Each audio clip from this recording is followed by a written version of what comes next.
하나님 아버지 주일을 맞이하여 이곳에 한 걸음 한 걸음 인도해주시고 예배를 열게 해주시니 감사합니다.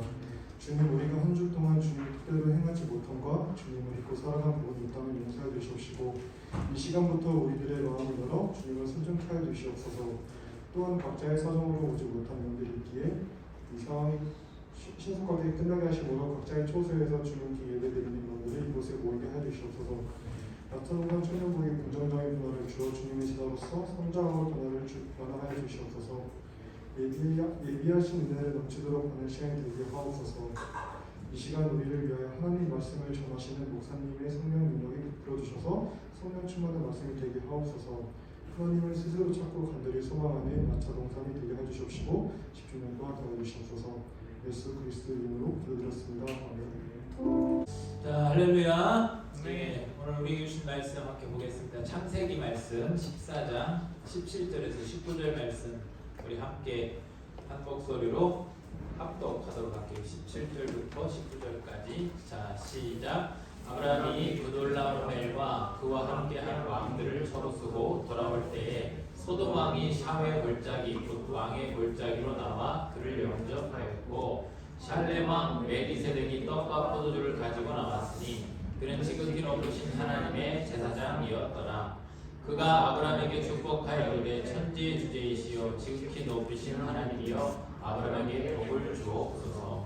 아멘. 네, 오늘 말씀은 지난주는 주일 성수에 대한 말씀을 했다면 오늘은 이제 11조에 대한 말이거든요. 11조에 대한 말씀이거든요.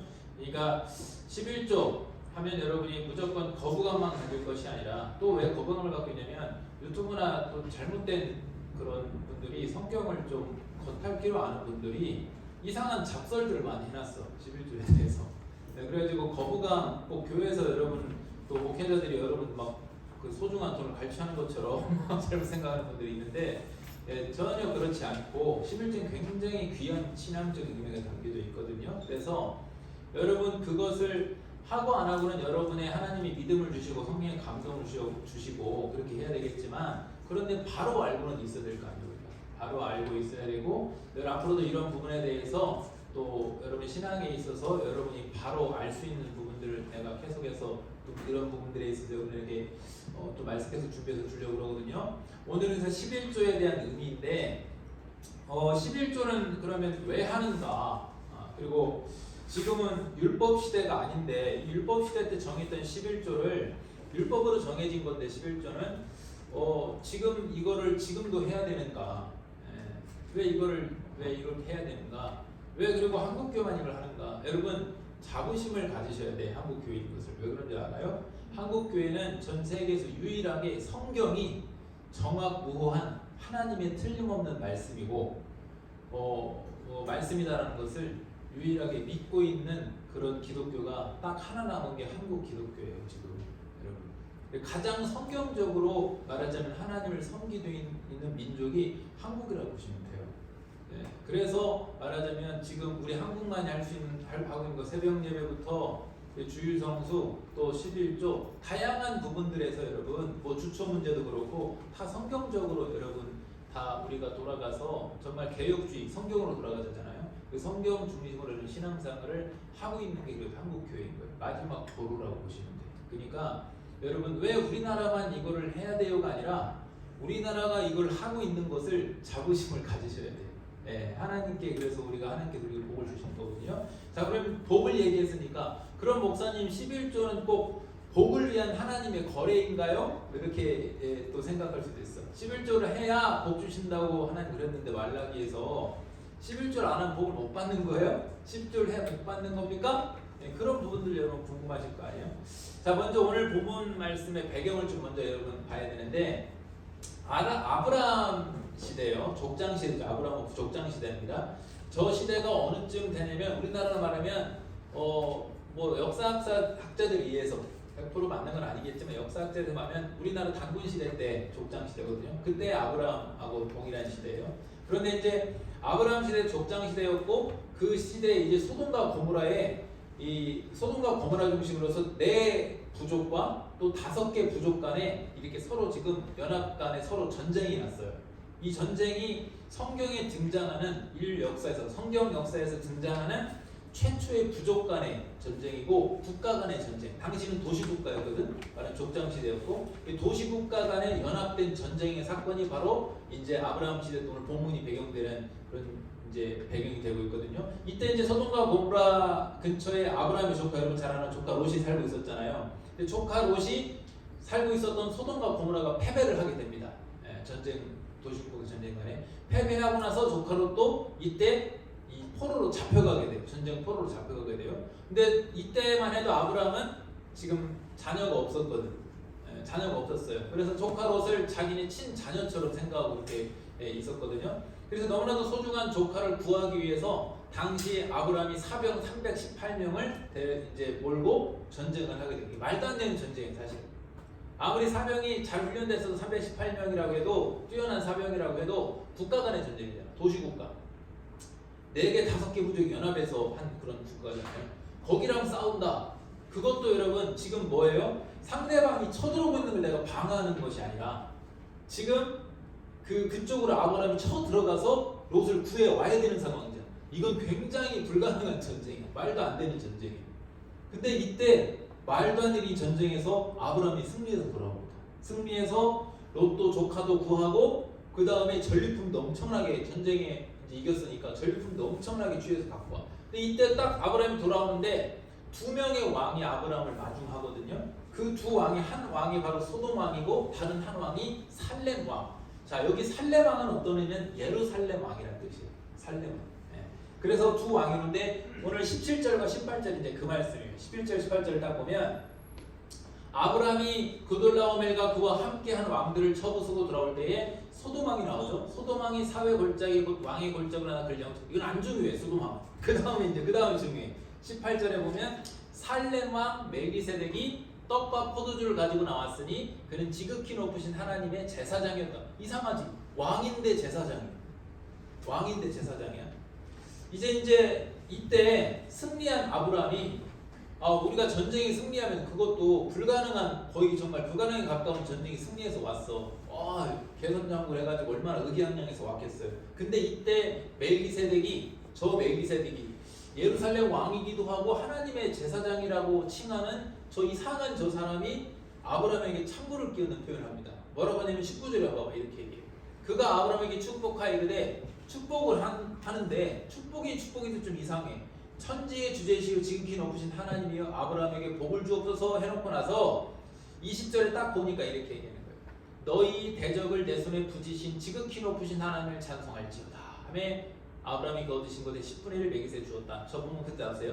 자, 이게 뭔 말이냐면 아브라함이 승리해서 왔는데 아브라함에게 축복하는 거 하면서 뭐라고 하냐면 그런데 이 전쟁은 네가 병력이 많았거나 네가 작전이 뛰어났거나 네가 용맹해서 이 전쟁에 승리를 한 것이 아니라 천지의 주제이신 지극히 높으신 하나님께서 너에게 복을 주신 거야.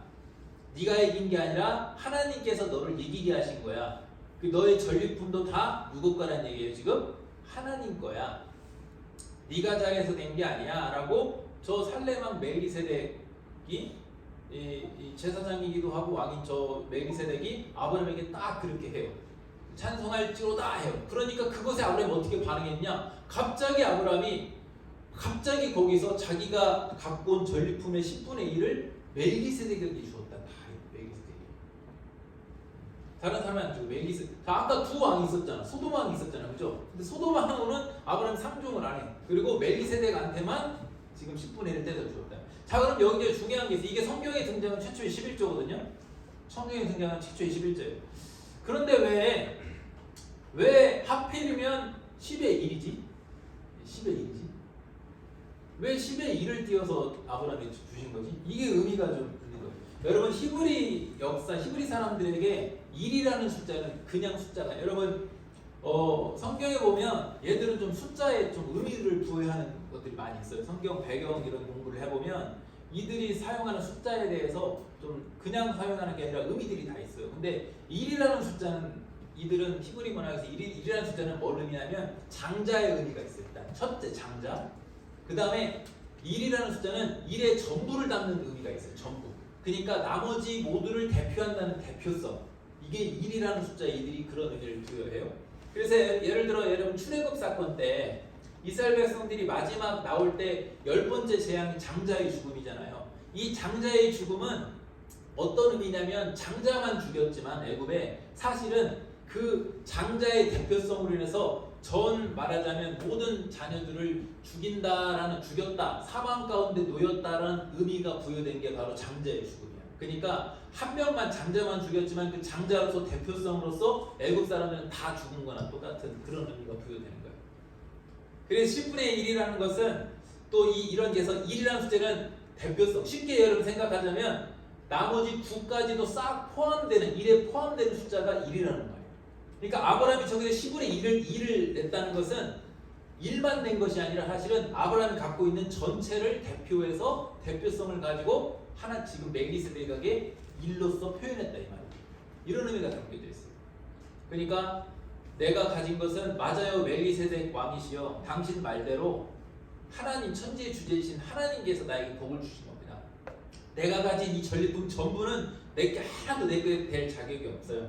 다 하나님 겁니다. 그런 의미로 이 1에다가 그 의미를 부여해서 드리는 겁니다 라고 이렇게 드리는 거예요. 그럼 여기서 또 중요한 게 있어요. 이제 1의 의미는 대표성의 의미 알겠죠? 대표성의 의미 여러분 쉬워요. 어렵지 않아요. 대표성의 의미. 그 다음에 그럼 왜 멜기세덱에게 줬나? 저 멜기세덱이 누군가? 히브리 7장 3절에 보면 이렇게 말씀해요.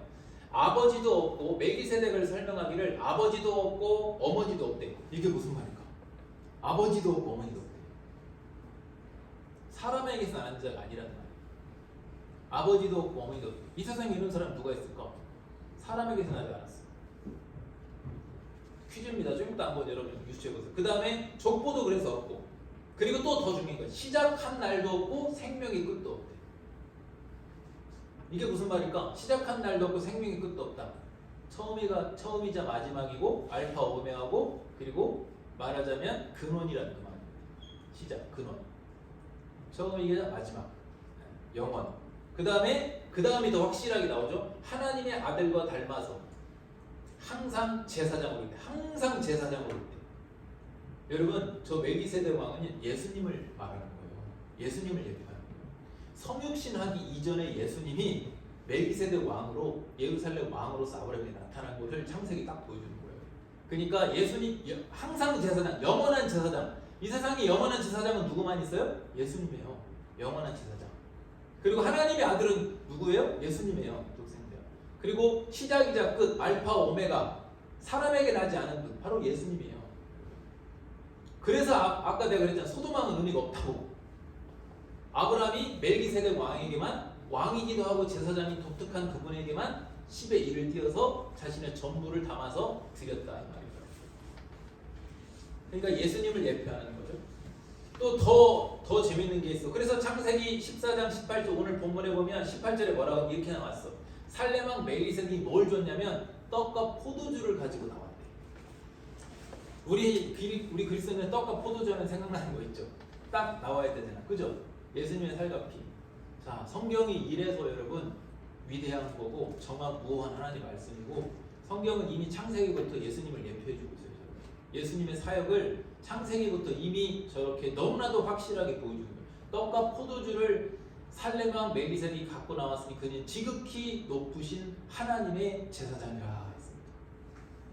예수님이 우리의 영원한 중보자, 영원한 대제사장으로 오실 것을 떡과 포도주를 통해서 십자가를 통해서 우리의 죄사함을 가지고 하나님의 흠없는 어린 양이 되시고 그 다음에 영원한 대제사장이 되신다는 것을 저렇게 이미 창세기 여러분 14장에 저렇게 예언해주고 있습니다. 예표해주고 있습니다. 그리고 히브리 7장 2절에 뭐라고 하냐면 그래서 이 살레망을 뭐라고 하냐면 아브라함이 모든 것의 10분의 1을 그에게 나누어 주니라. 그 이름을 해석하면 먼저는 의의 왕이래요. 그리고 그 다음은 살레망이 곧 살렘은 평강이라는 뜻이거든. 샬롬 평강의 왕이다. 이것도 의미 있어. 그 멜기세덱 예수님을 예표하는 멜기세덱이 왕을 뭐라고 칭하냐면 의의 왕이고 평강의 왕이에요. 먼저는 의의 왕, 그 다음에 평강이에요. 이 순서도 의미가 있어. 자, 왜 그러느냐? 로마서 3장 21절에 보세요. 이제는 율법 외에 하나님의 한 의가 나타났대. 저 하나님의 한 의가 누구예요? 예수님이에요. 십자가를 통해서 의를 완성하셨어. 죄사함, 우리의 죄사함을 완성하셨어요. 우리는 의로서 의인이 된 것이 아니라 예수님의 십자가의 의로 의인이 된 거잖아요. 칭의를 받은 거잖아요. 의롭다 함을 얻은 거잖아요. 그래서 천국을 가는 거잖아요. 그래서 예수님이 그런 의가 나타났대. 예수님께서 나타났대. 그래서 율법과 선지자들에게 증거를 받았다. 이미 율법에게 선지자들에게 예표된 대로 예수님이 그렇게 의의 왕으로 오셨다. 나타난 의, 인류의 대표성으로서, 여기 이제 대표성 아까 기억해야 돼.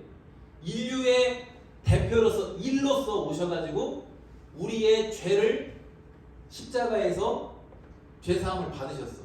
그리고 대표이기 때문에 우리 모든 인류의 대표로서 죄사함을 하셨고 모든 인류의 대표로서 부활을 하셨어.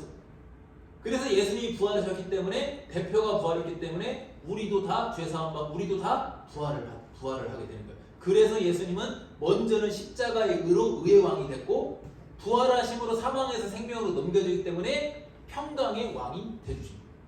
이거 이해돼요, 여러분? 십자가 부활 이해됩니까? 이미 저 때부터 여러분 창세기부터 이미 여러분 이게 예표돼 있던 거예요. 그래서 예수님은 예수님은 영원한 의의 왕이고 평강의 왕이고 영원한 대제사장이고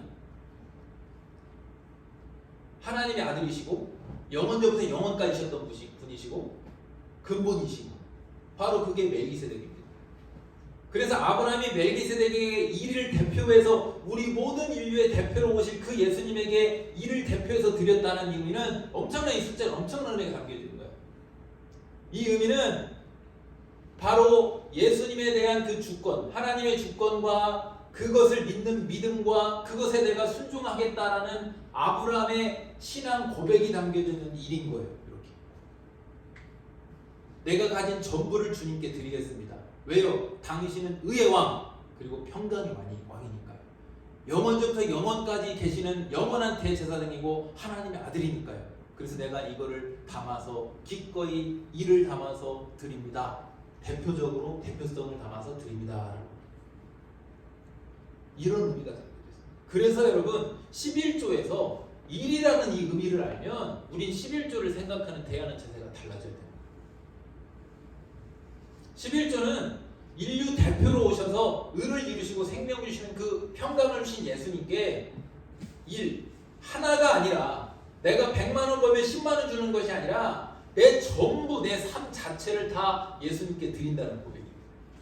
예수님이 내 전부이고 내 인생의 주인이고 내 것이 다 전부 주님 겁니다 라는 신앙 고백이 바로 11조입니다. 신앙 고백.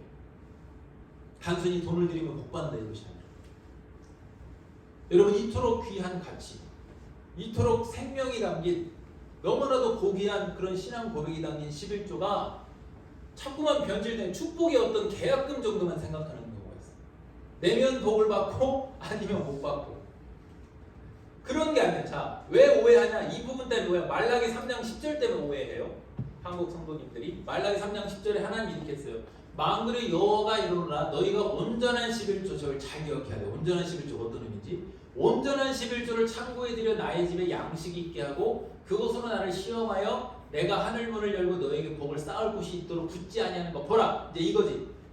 하나님이 시험해 버려서 11조를 내면 복 주는지 안 주는지. 그래서 실제로 나 어떤 직접분은 저 말 때문에 11조를 내놓고 석 달 내봤는데 그 경제적으로 나아진 게 없다가 안 낸대. 그다음부터 여러분 그런 거래하는 게 개념이 아니라니까. 내면 하나님께서 나에게 어떤 물질을 더 주고 이런 개념이 아니라고. 저 말은 그런 말이 아니에요.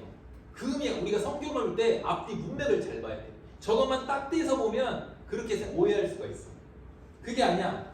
여러분 문맥을 보면 그 앞에 문맥을 보면 이들이 이상하게 예배도 잘 드리고 예물도 하나님께 올리고 있거든. 근데 이상하게 하나님께서 이세 배속 들어가면 자꾸 돌아오라고 해. 나한테 돌아오라고. 이상한 거지. 우리 저렇게 예배도 드리고 헌금도 내고 있는데 하나님 그들에게 향해서 보내 돌아와라 빨리 돌아와라 이렇게 합니다. 그 본문이 7절에 있어요. 앞에 7절. 7절에 딱 보면 뭐라고 되냐. 만군의 여호와가 이르노라 너희 조상들은 날부터 너희가 나의 규례를 떠나 지키지 아니하였도다.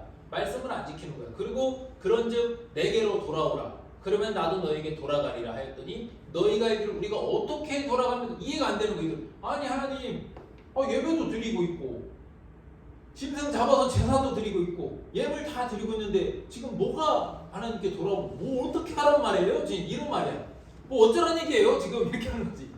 지금 뭘 돌아와요? 지금 하나님만 있는데 이렇게 얘기하는 거예요. 근데 하나님의 핵심 뭐예요? 아니 너희들 안에 말씀대로 살아내는 삶이 없어. 이렇게 얘기하는 거예요. 이들이 말씀대로 살아내는 삶이 없이 그냥 하나님께 종교적인 행위만 하고 있어요. 그러니까 하나님께서 돌아오라 이거지. 그리고는 온전한 11조를 좀 내라. 그러면 어떤 말이에요? 삶이 없는 예배를 드리고 있다. 삶이 없는 헌물, 삶이 없는 11조를 내고 있다 이 말이에요. 그건 온전하지 않다 이 말이지. 받을 수가 없다 이 말이에요. 삶이 없기 때문에. 여러분 이들의 삶이 얼마나 부정했는지 그 다음 5절 그 앞에 절 5절 한번 봐보세요. 5절에 뭐라고 했냐? 내가 심판하러 너에게 임할 것이라 점치는 자에게 간음한 자에게 거짓 맹세하는 자에게 자 하나님을 믿는다고 해서 점치고 다녀. 요즘도 그런지 모르는데 몇 년 전만 해도 한국에 있는 점쟁이들이 한국교회 권사님들이 없으면 밥줄 끊기다는 말이 있었어요. 솔직히 점치를 얼마나 다니는지 진짜 실화야. 이거 내가 지어낸 얘기 아니야. 기독교인들이 얼마나 점치로 많이 다니는지 부적수로 많이 다니는지 똑같아. 저 때도 점치는 자에게와 간음한 자에게가 하나님 인사에서 막 음행하는 거야. 그리고 거짓 맹세하는 자에게와 품꾼의 싹에 대해 억울하게 하며 이게 불의하게 착취하는 거지. 인부를 부렸는데 제대로 돈을 안 주는 거야. 그리고 과부와 고아를 압제하며 약자를 착취하는 거야 자꾸. 옛날에는 과부와 고아가 많아서 전쟁 과부와 전쟁 고아가 많았어요 옛날에. 그래서 착취하는 거야. 그리고 근데 우리 주님 뭐라고 했어? 고아와 가부를 구제하라고 했어. 도와주라 했어. 착취하고 나그네를 억울하게 하고 다 하나님 말씀과 지금 반대되는 삶이야. 나를 경외하지 아니하는 자들이 속히 증언하리라 만물의 여호와가 말하였다. 자 역순으로 가보니까 뭔가 지금 여러분 퍼즐이 맞춰지죠. 역순으로 가. 이들의 삶이 이래버리니까 7절에 가서 하나님이 나에게 좀 돌아와라 이렇게 한 거예요. 그리고 10절에 가서 온전한 11조로 내봐라. 그거 어떤 말이겠어? 온전한 삶을 좀 살아봐라. 그리고 나서 그 삶을 가지고 고백을 담아서 나에게 11조를 내봐라. 그럼 내가 너에게 복을 주지 않는지 한번 시험해봐라 이거는 거예요. 이제 이해됩니까 여러분? 왜? 11조는 단순히 하나님께 거래하는 게 아니니까 하나님께 돈을 내는 게 아니니까 하나님 돈이 없어서 달라고 했어? 그게 아니라 아까 얘기했잖아. 1. 나의 전부가 하나님 겁이라는 삶의 고백을 담아서 드리는 게 11조라고. 11조는 이런 의미가 담겨져 있는 거예요. 온전한 11조 바로 그런 거예요. 너무나도 귀한 우리의 가치인 거예요. 너무나도 멋있는 거예요. 11조는 사실은. 그래서 왜? 그리고 한번 보세요. 이런 자세로 여러분 살잖아요. 11조라는 삶 어떤 자세냐? 나머지 이제 내가 100만 원을 벌어서 90만 원 11조를 내잖아요. 그럼 나머지 90만 원이 뭐냐? 내 거 아니야 그거. 이것도 하나님 거야. 그래서 어떻게 이걸로 방탕하게 살자. 이걸로 불의를 행하면서 살지 않아. 왜? 이게 지금 하나님 거니까. 이걸로 굉장히 의미 있고 가치 있게 살아가. 그 나머지 90까지 불을 가지고. 왜? 하나님 거니까. 그런 삶을 가지고 여러분 예물은 11조뿐만 아니야. 이거 11조만 말하는 거 아니야. 여러분 드리는 예물은 그런 마음을 담아서 삶을 담아서 하나님께 가지고 나오는 고백인 거예요. 헌금에 대해서 여러분 바로 알았으면 좋겠어요. 그래야 여러분 하나님이 그 예물을 받으시고 흡족히 여기시고 그렇게 하는. 그렇다고 해서 내가 삶이 안 되니까 못 드니 그건 아니야. 우리가 어떻게 완벽한 삶을 살겠어요. 어떻게 드리는 거에서 내가 이만 성공했으면 성공한 만큼을 담아서 내 마음을 담아서 내 삶을 담아서 성공하지 못했으면 내가 연약해서 넘어졌으면 넘어진 대로의 삶을 담아서 하나님께 드리는 게 예물인 거예요. 우리 하나님은 내 모습 이대로 사랑하시고 찬양이 있죠. 우리의 그 연약함도 사랑하시는 거예요. 왜? 우리가 억지로 불의를 행하는 게 아니잖아. 연약해서 짓잖아. 그렇게 하나님은 우리의 강함과 약함과 우리의 성공, 우리의 승리와 또 우리의 실패와 그 모든 것들을 그 삶을 하나님께서 받으시길 원하셔요. 그게 바로 예물이고 그 중에서도 대표성으로 핵심 가치를 담아서 신앙 고백을 담아서 예수님이 나의 하나님이고 영원전부터 계신 분이고 나의 구주십니다. 나의 의를 주시고 평강을 주셨습니다. 십자가와 부활에 대한 그 생명의 능력을 다 믿습니다. 라는 고백을 담아서 하는 고백이 신앙 고백이 11조라고. 대표성. 여러분의 인생 전체를 일에 담아서 드리는 행위라고 종교적인 신앙적인 행위라고 더 정확히 얘기하잖아요. 너무나도 귀한 거죠. 어디 이걸 가지고 거래하려고 하느냐고. 내가 11조 냈으니까 이만큼 돈 주세요. 아니야. 우리 하나님 그렇게 호남 사투리로 추접스러운 분 아닙니다. 여러분 하나님 없어서 달라고 하는 거 아니에요. 11조는 하나님이 여러분과 삶을 나누고 싶은 거예요. 여러분의 삶의 주인 되고 싶으신 거예요. 여러분의 삶의 주인됨을 내려놓고 하나님을 온전히 주인으로 삼아서 그 삶을 드려보라는 거예요.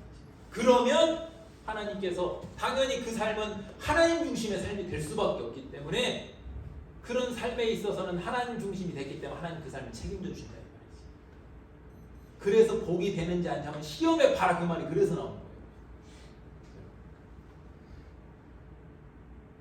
여러분 이 의미를 알고 여러분의 믿음을 성령께서 함께 하셔서 성장시켜셔서 이 11조를 한번 해봤으면 좋겠습니다. 원래는 고등학교 시절 졸업 전에 11조가 신앙에서 여러분이 떼야 돼 사실은. 왜 그러냐? 나이를 먹으면 먹을수록 힘들어. 특히 결혼해서 여러분이 가정을 꾸린 다음에 11조를 다시 한다. 정말 특별한 은혜가 아니면 힘들어. 여러분 사람은 물질이 굉장히 약합니다. 우리 다 물질이 약해. 나도 약해. 다 약할 수밖에 없어. 근데 그 물질을 떼서 딱 하나님 거를 구별해 놓는다. 그러면 그것만으로도 여러분 삶을 나의 삶의 10의 1이라도 드릴 수 있는 거예요. 물론 대표성으로 전부를 드린다고는 하지만 여러분 그런 의미가 돼요. 결혼 전에 이걸 여러분이 빨리 떼어버려야 평생 할 수가 있어요. 결혼하고 나서 이걸 하려면 힘듭니다. 그럼 어떻게 하겠어? 하나님께서 여러분을 사랑하시면 빨리 그것을 할 수 있게 여러분을 사랑하셔서 내 것으로 하나님 만드셨기 때문에 11조를 하게끔 하실 때가 옵니다. 근데 나는 여러분에게 권하자면 말씀의 근거에서 권하자면 미리 좀 한번 실천을 해보세요.